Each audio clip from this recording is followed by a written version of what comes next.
the underlying question seems to be, okay, if we get to the point where we accept that we're in a post-materialistic world and that there's this extended consciousness realm, which you accept as kind of a given in your work, right? Then don't we have to ask the next question is there a hierarchical nature to consciousness? Because there sure as hell seems to be. I mean, that's what all the near-death experience research says.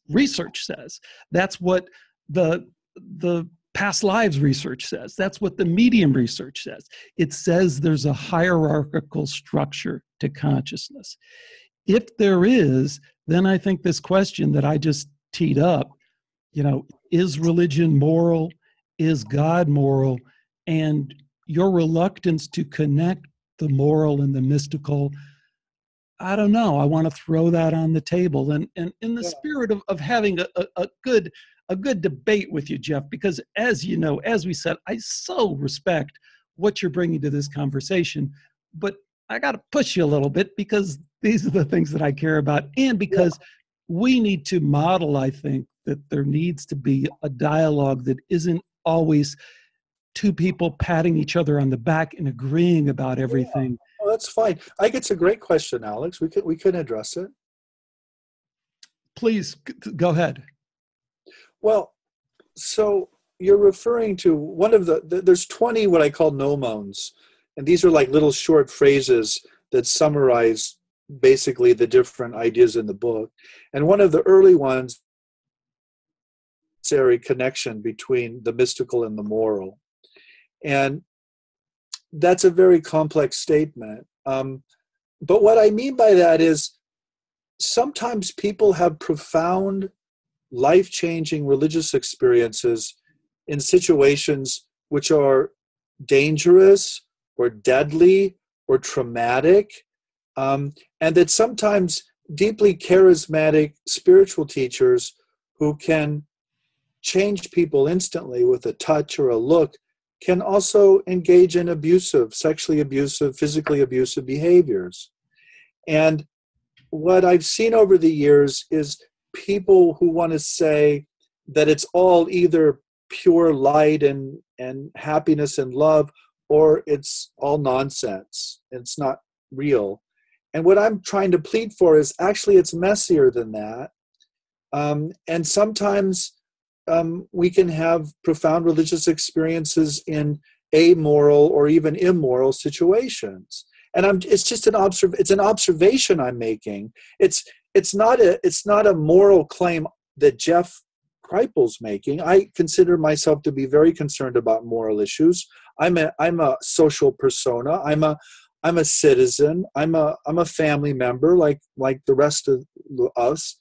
So I care about people, but I don't then draw from that every single religious experience has to somehow honor those moral codes, because they clearly don't. And if you look at religious experience historically, what you realize fairly quickly is that what human beings have experienced as holy is not the same as the good or the moral. That sometimes when someone has an encounter with the holy, it's terrifying, and it's even potentially deadly. You don't get to look on the face of God. You don't get to touch the Ark of the Covenant. If you get too close to this God, you die. So clearly the holy there is not what we think of as the good. It's something way beyond that. It's something way beyond any moral category, and it can manifest in terrifying or very redemptive and healing ways. So let me bring this back to a single example. So as you know, I'm really interested in the abduction literature and this phenomenon of modern people having these abduction experiences. Well, some of those abduction experiences are very positive and redemptive and healing, and some of them are terrifying and traumatizing and destructive. And I would say they are both of those kinds of abduction experiences are encounters with the holy, one in a positive frame and one in a negative frame. And I wouldn't want to, what I'm trying to argue against is saying, oh, one is demonic and one is real. No, the demon and the angel are two sides of the same sacred coin here. And we have to struggle with that as human beings, because this is our religious experience over the centuries and millennia. We can find hundreds and thousands of cases of religious encounters that are incredibly positive, and we can find the same number that are incredibly negative. So why lop off one for the sake of the other? Why not just say they're both there? Because we don't know. Because we don't know if some of those really horrific abduction experiences are at the hand of some MyLab military industrial complex idiot who's doing some other mindless MK Ultra type job.